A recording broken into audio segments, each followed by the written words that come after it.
अस्सलाम वालेकुम नाज़रीन, सियासत टीवी के कौमी खबरनामे में आपका खैर मकदम है। मैं हूं रेशमा। सबसे पहले नजर डालते हैं सुर्खियों पर। शदीद मुखालिफत और चक्का जाम के ऐलान के दरमियान बिहार में वोटर लिस्ट की नजरसानी मुहिम का आगाज। 24 घंटे में 1.18 करोड़ फॉर्म जमा। जब आधार कार्ड को मुल्क में एक बुनियादी शनाख्ती दस्तावेज माना जाता है तो उसे वोटर लिस्ट की तस्दीक अमल में तस्लीम क्यों नहीं किया जा रहा है? अपोजिशन का सवाल। इलेक्शन कमीशन के इक़दाम पर जाहिर की तशवीश।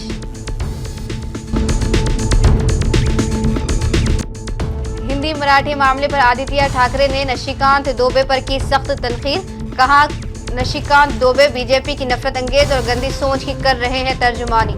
संजय रावत ने कहा, दलाल है दुबे। बिहार के बड़े ताजिर गोपाल खेम का कत्ल की तशवीश में अहम मोड़। हथियार सप्लाई करने वाला शख्स पुलिस एनकाउंटर में हलाक, कई गिरफ्तार। तो ये थी सुर्खियां, पेश है खबरों की तफसील।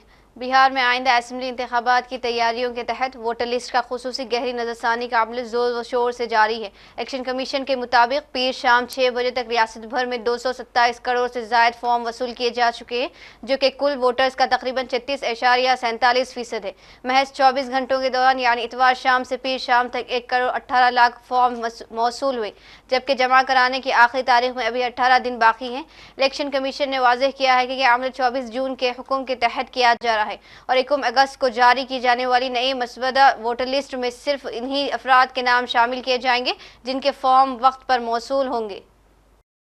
दूसरी जानब अपोजिशन ने इस अमल पर सख्त एतराज़ किया है। राष्ट्रीय जनता दल के सीनियर रहनुमा और जहांबाद के रुकन पार्लियामेंट सुरेंद्र प्रसाद यादव ने इलेक्शन कमीशन पर शदीद तनकीद करते हुए कहा कि अगर वोटर लिस्ट गलत थी तो इस पर होने वाले तमाम इंतखाबात भी गलत माने जाने चाहिए। वही कांग्रेस ने भी इस अमल की मजम्मत करते हुए कहा कि NDA अपनी मुमकिन शिकस्त के खौफजदा होकर इलेक्शन कमीशन के साथ मिलकर वोटर लिस्ट में छेड़छाड़ कर रही है। कांग्रेस का कहना है कि जिन कागजात का मुतालबा किया जा रहा है वो आवाम के लिए फराहम करना मुमकिन नहीं, क्योंकि रियासत के कई लोग झुग्गियों में रहते हैं, यहाँ सैलाब के बाद अपने घरों से महरूम हो चुके हैं।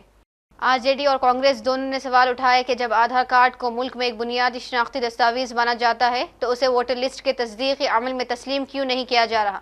अपोजिशन का कहना है कि यह सारा अमल सिर्फ कमजोर तबकात को वोट के हक से महरूम करने की कोशिश है। बिहार में चुनावी वोटर लिस्ट में शामिल होने के लिए चुनाव आयोग ने लोगों से दस्तावेज मांगे। अब हैरत अंगेज बात यह थी कि इस दस्तावेज में ना तो वोटर आईडी कार्ड और ना आधार शामिल था। इससे बड़ा आक्रोश मचा क्योंकि लोग एकदम से ये भौचक्के रह गए कि आखिर वो अपने माँ बाप का जन्म प्रमाण पत्र कहां से लाएंगे। इस बाढ़ में वो अपनी जान बचाएंगे या कागज जुटाएंगे? और क्या होगा उन प्रवासी बेचारे जो बिहार के मजदूर बाहर के क्षेत्रों में काम करने गए हुए, उनका वोटर लिस्ट में नाम कैसे आएगा?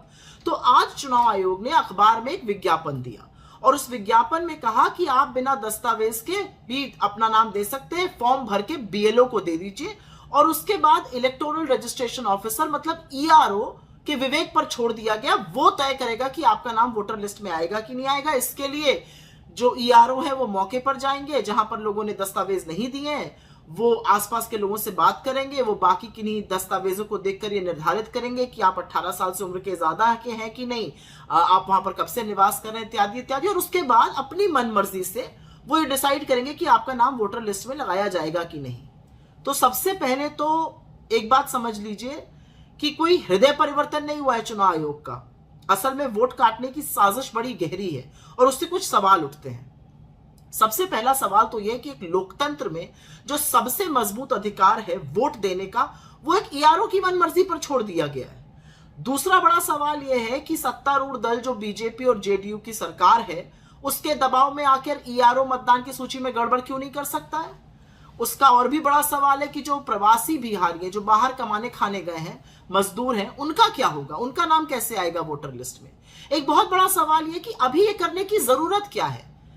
पांचवा बड़ा सवाल यह है कि क्या यह सच नहीं है कि बिहार में इस तरह की एक एक्सरसाइज अभी करी गई थी और 6 जनवरी को एक लिस्ट प्रकाशित हुई वोटर लिस्ट, जिसको स्पेशल समरी रिव्यू कहा गया वोटर लिस्ट का। उसमें तमाम तरह की चीजें करी गई, उसमें घर घर जाकर सर्वेक्षण किया गया, उसमें भौतिक सत्यापन किया गया, उसमें जो आपत्तियां दर्ज करी थी उसकी भी सूची लगाई गई, क्या कार्रवाई हुई वो भी बताया गया। उसमें फाइनली एक मतदाता सूची रिलीज हुई जो राजनीतिक पार्टियों के साथ साझा हुई। तो अब ये फिर से ऐसा करने की क्या जरूरत आ पड़ी? ये पुनरीक्षण नहीं है, ये समझ लीजिए। ये असल में साजिश है लोगों का वोट काटने की। असलियत ये है कि जब बिहार में बाढ़ आई हुई है तो बजाय लोगों की मदद करने के ये लोग लोगों के वोट पर आंख गड़ाए बैठे हैं। ये सारी साजिश और कुछ नहीं, पिछड़े दलित गरीबों के शोषण का एक और तरीका है। उनका सबसे मजबूत हथियार उनका वोट हड़प लेने का। ब्रिक्स छोटी कॉन्फ्रेंस में शिरकत के बाद वजीर आजम नरेंद्र मोदी अपने ब्राज़ील दौरे के दूसरे मरहले में आज ब्रासीलिया पहुंच गए, जहां हवाई अड्डे पर वजीर दिफा जोस मोसिव मोनिटरो ने इनका शानदार इस्तकबाल किया। वजीर आजम मोदी सरकारी दौरे पर है और इस दौरान वो ब्राज़ील के सदर के साथ दो तरफा बातचीत करेंगे। इसके बाद दोनों ममालिक के दरमियान वफूद की सतह पर मुज़ाकिरात होंगे। मोदी सदर लालू के साथ मुख्तलिफ शोबों में ताउन बढ़ाने और ताल्लुकात को मजबूत बनाने पर तबादला ख्याल करेंगे। इस दौरान 4 मुआहदों पर दस्तखत होने का भी इम्कान है।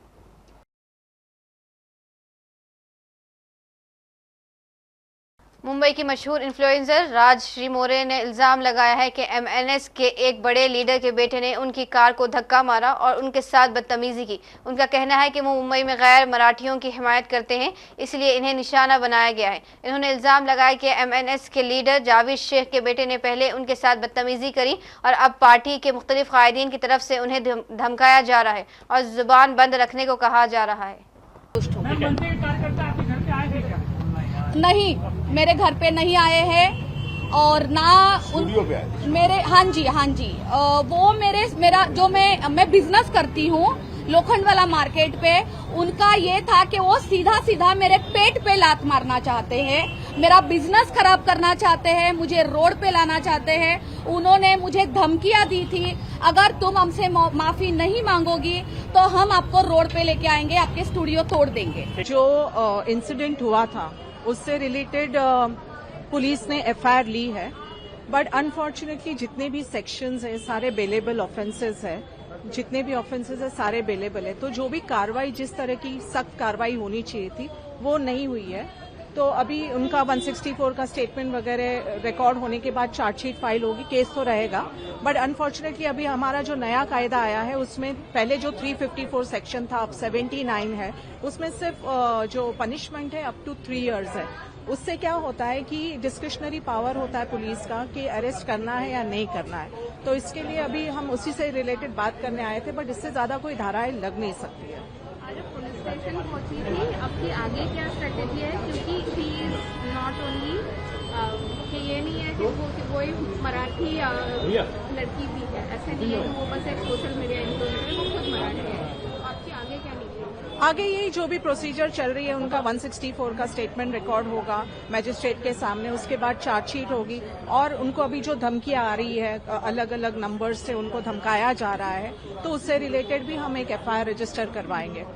सक्सेसफुल बिजनेसमैन उनका नेल आर्ट स्टूडियो है, क्या उसमें कोई विपत्ति आ रही है? क्योंकि अगर तोड़ो की बात करें तो यस ये जो पॉलिटिसाइज किया गया है, एक भाषा को लेके एक मुद्दा बनाया गया है, क्योंकि अभी अपकमिंग इलेक्शंस है, इससे पॉलिटिकल पार्टी को फायदा होता है। लेकिन जो राजश्री जैसे लोग हैं, जो बिजनेस करते हैं, हमारे जैसे प्रोफेशनल लोग हैं, हम सबको, आम जो पब्लिक है उनको नुकसान है। जैसे उस दिन भी हम लोग ओशिवारा पुलिस स्टेशन गए थे, मनसे के 200 लोगों ने इनको अकेली को पुलिस स्टेशन के अंदर घेर के उनको धमकाया गया था, उनको माफिया मंगवाने की पूरी कोशिश की और उनको ये भी धमकाया गया था सरासर कि अगर आप माफी नहीं मांगोगे और मराठी में नहीं मांगोगे तो हम आपकी दुकानें तोड़फोड़। इससे क्या होता है, इनके क्लाइंटल पे भी असर होता है, क्लाइंट्स भी डर जाते हैं क्योंकि इनकी शॉप्स प्राइम लोकेशन पे है और ये अच्छा खासा बिजनेस करती है, इनके बहुत सारे सेलिब्रिटी क्लाइंट्स भी है, उससे काफी असर होता है। तो असर तो हो रहा है, एक मुद्दा बना के आम जनता को, जो काम करने वाले लोग हैं, उनको सताया जा रहा है। आप राजश्री की बात कर रहे हैं? राजश्री को इसीलिए टारगेट किया जा रहा है क्योंकि उन्होंने अपनी इंस्टाग्राम स्टोरी, अगर आपने उनकी पोस्ट देखी होगी, तो वो उस पे कहा था कि आप मराठी भाषा बोलने वालों को, आप जो आप बोलते हैं आप मराठी हो, मुझे उसका गर्व है, लेकिन आप लोगों पे उसको थोपिए मत।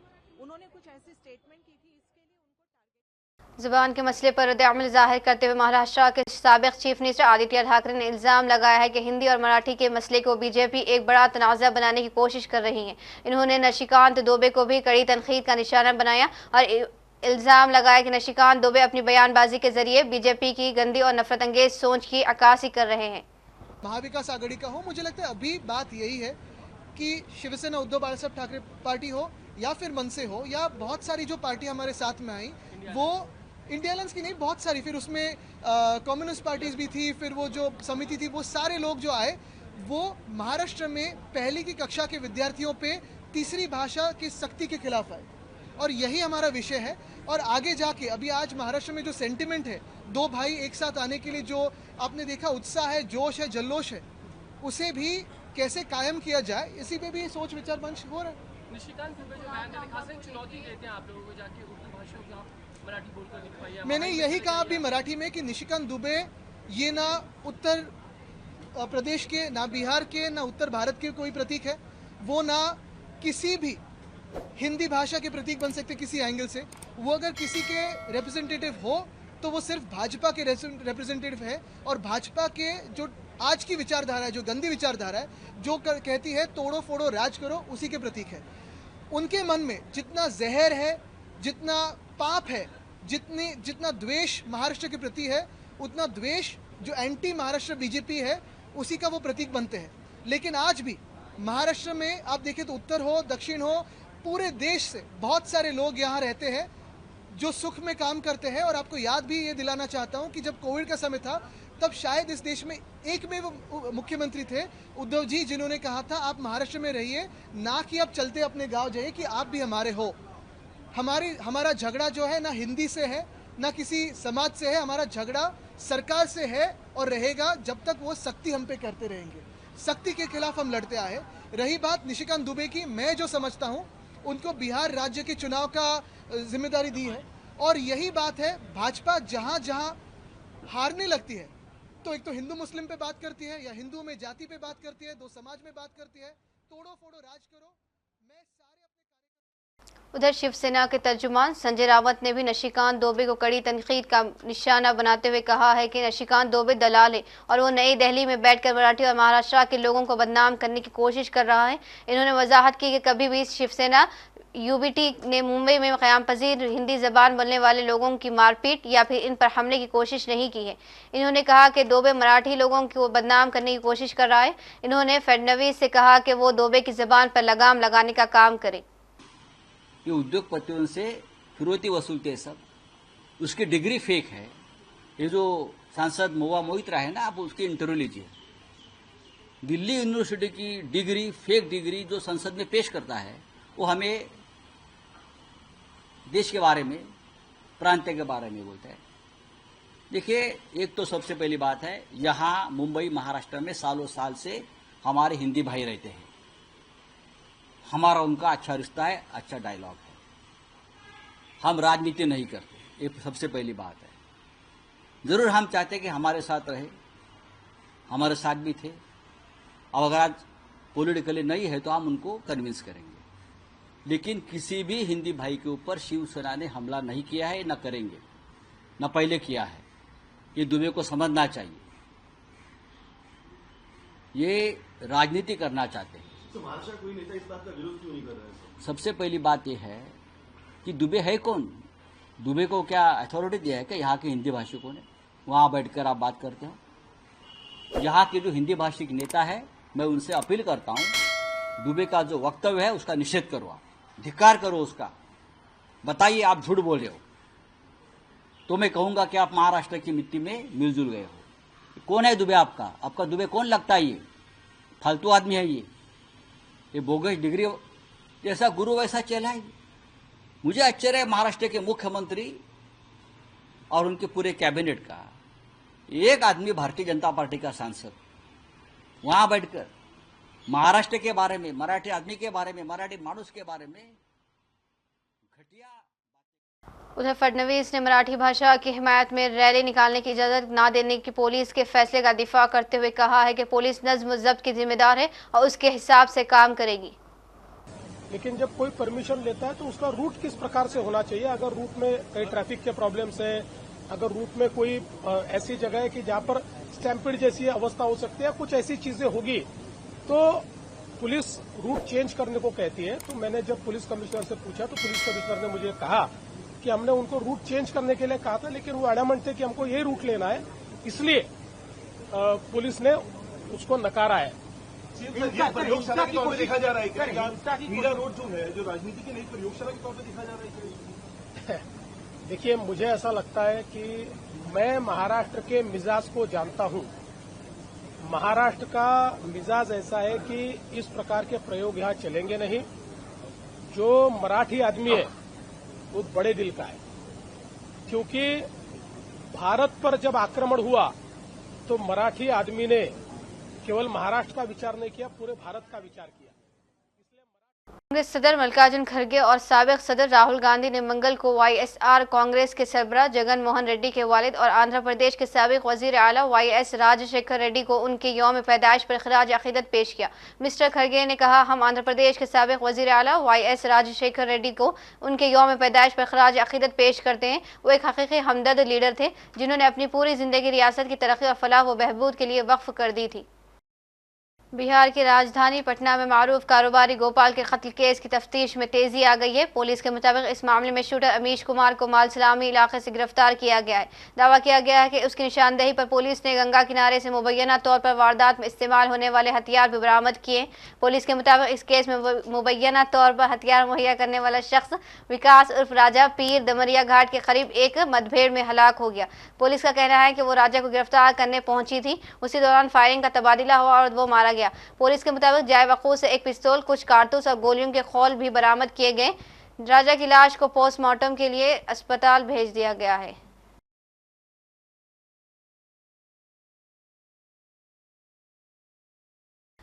काबिल जिक्र है कि जुमा 4 जुलाई की देर रात राम गुलाम चौक गांधी मैदान थाना हल्के में नामालूम हमलावरों ने फायरिंग करके गोपाल को हलाक कर दिया था। वारदात के बाद पुलिस ने फौरी तौर पर एसआईटी तश्कील दी थी और हिदायत दी गई थी कि जल्द अज जल्द मामले की तह तक पहुंच जाए।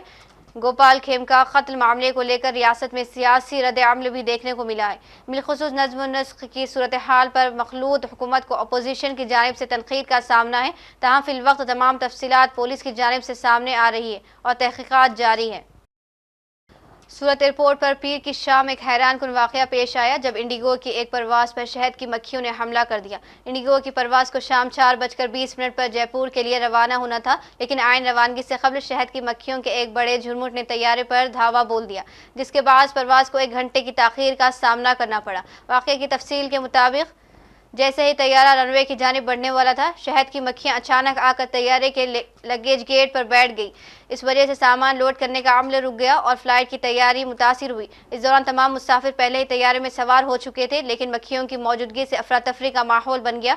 पहले मरहले में एयरपोर्ट के अमले ने मक्खियों को भगाने के लिए धुआं इस्तेमाल किया, लेकिन इसका कोई खास असर नहीं हुआ और मक्खियां वहीं मौजूद रहीं। सूरत हाल काबू से बाहर होती देखकर फायर ब्रिगेड को इतला दी गई। कुछ ही देर में फायर ब्रिगेड एहलकार मौके पर पहुंचे और इन्होंने पानी का इस्तेमाल करके मक्खियों को वहां से हटाने की कोशिश की। पूरे 1 घंटे की मशक्कत के बाद मक्खियों को भगाया गया और फिर तैयारे ने महफूज उड़ान भरी। हुकाम ने इस वाक़े की तहक़ीक़ात का आगाज़ कर दिया है ताकि मुस्तक़बिल में इस तरह के वाक़यात से बचा जा सके। खुशकिस्मती से इस वाक़े में कोई जानी या माली नुकसान नहीं हुआ, लेकिन मुसाफिरों को 1 घंटे की ताख़ीर और ज़हनी दबाव का सामना ज़रूर करना पड़ा। और आखिर में सुर्खियों पर एक और नज़र। शदीद मुखालिफत और चक्का जाम के ऐलान के दरमियान बिहार में वोटर लिस्ट की नज़रसानी मुहिम का आगाज़। 24 घंटे में 1.18 करोड़ फॉर्म जमा। जब आधार कार्ड को मुल्क में एक बुनियादी शनाख्ती दस्तावेज माना जाता है तो उसे वोटर लिस्ट की तस्दीक अमल में तस्लीम क्यों नहीं किया जा रहा है? अपोजिशन का सवाल। इलेक्शन कमीशन के इक़दाम पर ज़ाहिर की तशवीश।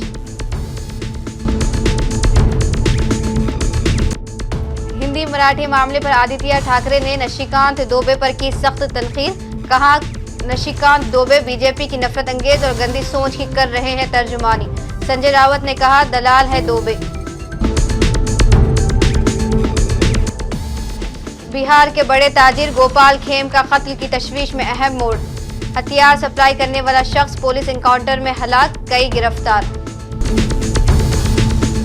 इसी के साथ कौमी खबरनामा इख्तिताम को पहुंचता है। मुझे दीजिए इजाजत। अल्लाह हाफिज।